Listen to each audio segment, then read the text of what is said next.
Merci na bande cognos pour messana pour la biso pour la brancher sur la Jofa TV radio télévision du solo ils allaient toujours de la DSV Diana Natal lelo nous allons à na mboka ya kolona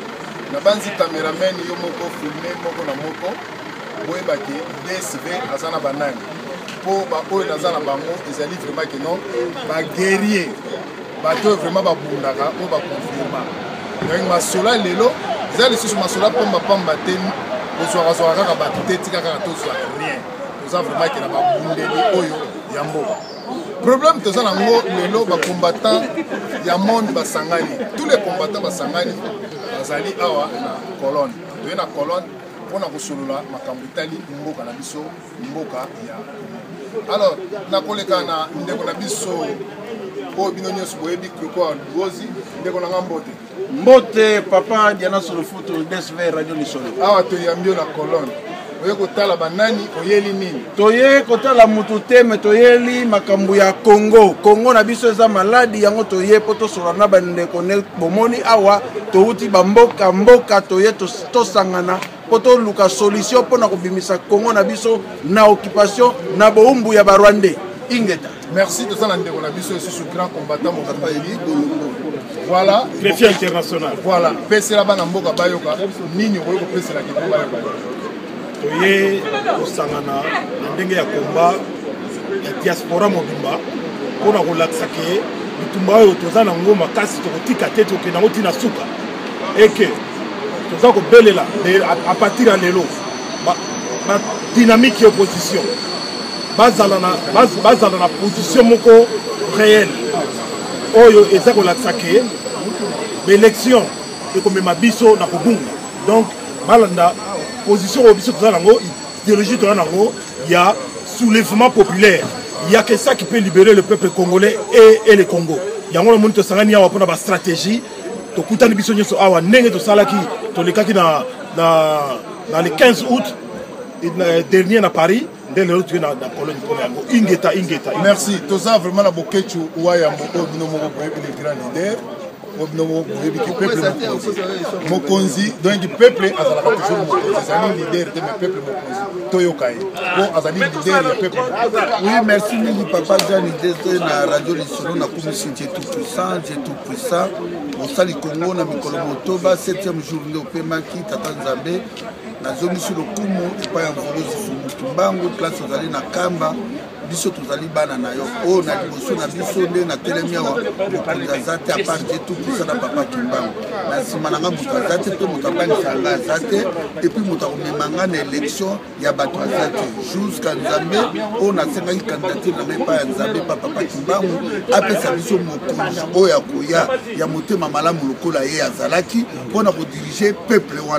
wana enyokwami koleka bapeuple nyonso lelo tobeti 135 ans il y a des distractions à faire comme les passeurs, les politiciens, les musiciens, les mimibiso, les par il y a un papa qui bang à l'obaki qui na Congo kuna azali na bana tem bazali kabunga alobaka na discours na ete bana na ngai bakozala libanda bango na nde na kopona bango bakoloba balangi nyonso chinois, anglais, français bango na nde bakobungela mboka Congo biso toali awa papa jari tokoloba biso toza na chemin ya soulèvement populaire. Pourquoi soulèvement populaire? Parce que le 4 janvier 1959, na mati ya vita na mikado, peuple congolais aura pouvoir malgré ba belge au bandoki, ba ikoyi ba pouvoir ya peuple congolais yango ba iposaka ti tokena 32 ans ti makambo salema. Lokola tozi pouvoir. Il y a au papa Kimbanga bundaka na 1921, or lobaka ki mondele a okoma mutu moyindo okoma mondele.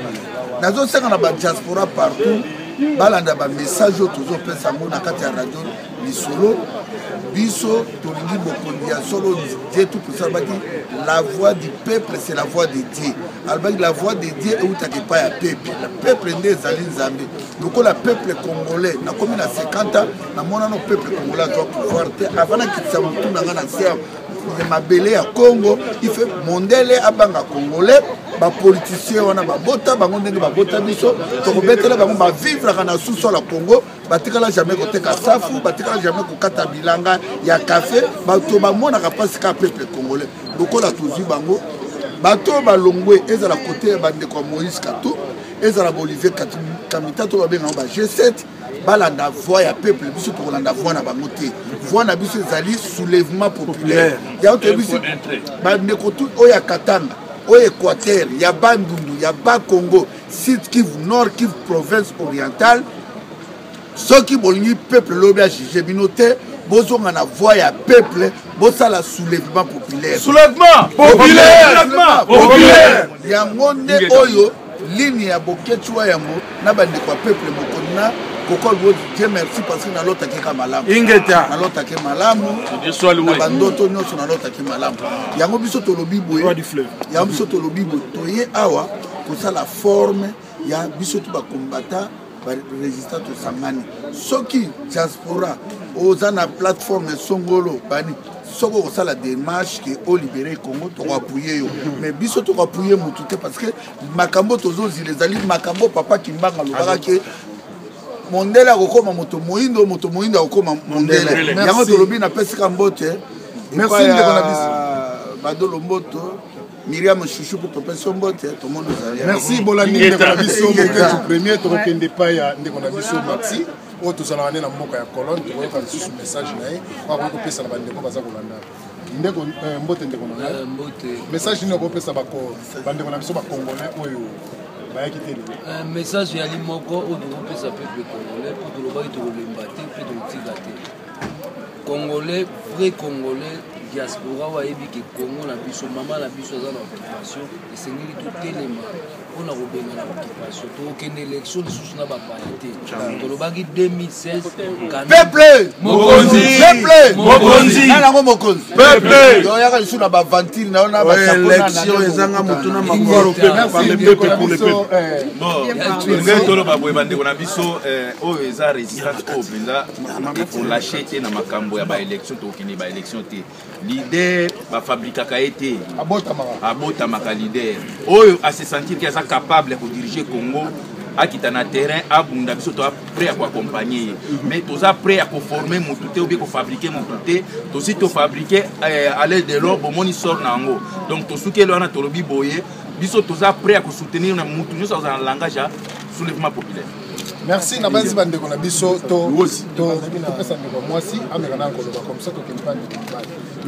message ni loko pesa na bande ko oyo bazali kolanda message ezaka moko comme ma frère na ba uti koloba nazo rejoindre bango. Donc en fait nous avons refusé déjà les dialogues, nous avons dit non au dialogue, nous avons dit non aux élections, donc nous parlons des soulèvements populaires. Et ces soulèvements populaires-là, il y a des stratégies qui se travaillent et qui se mettent en place pour que ça soit concret. Donc Tozo Lobango Kate, c'est un simple discours ou un simple slogan. Donc bientôt, au monde qui va changer Naki, voilà la raison pour laquelle nous sommes là pour travailler avec nos frères, tous dans l'unité, pour que Kabila puisse dégager, parce que nous voulons un changement dans notre pays. Ingeta. Merci pour la parole. Moi, je m'adresse directement il peut-être Joseph Kabila, parce que lui, il a dit que les Congolais ont peur de lui. De nous, le Congolais ne peut pas avoir peur de lui. Par contre, lui, c'est Bouchab qui a peur de lui. C'est Bouchab et c'est Mende qui était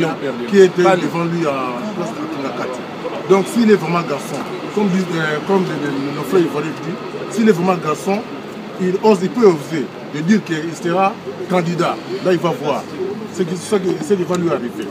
Donc, je vous remercie. Merci Ndeko Nanga et toi ce pas un message na ouais message dans Ndeko pour na Ndeko na biso ba congolais ezali que au tika kolala vous allez vous endormir jusqu'à quand parce que les élections ça va nous amener où un pays occupé à ça la élection té pour les Kabila a voulu au Kendenaye mais ceux qui a battu naye atikali wana baleki na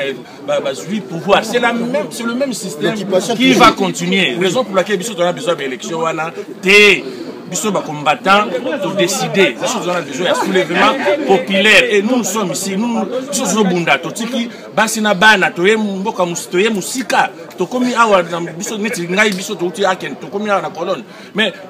toujours bunda pona bino moko ba hôtel maté bandeko. Nous voulons on a besoin de soulèvement populaire, on a besoin d'élection pour attaquer Kabila Kei, soi-disant G7, soi-disant G, il nous tourne en bourrique. voilà message na yango botelema to bengana occupation to bengana mutu moko kaka te occupation et le système bango nyonso bakende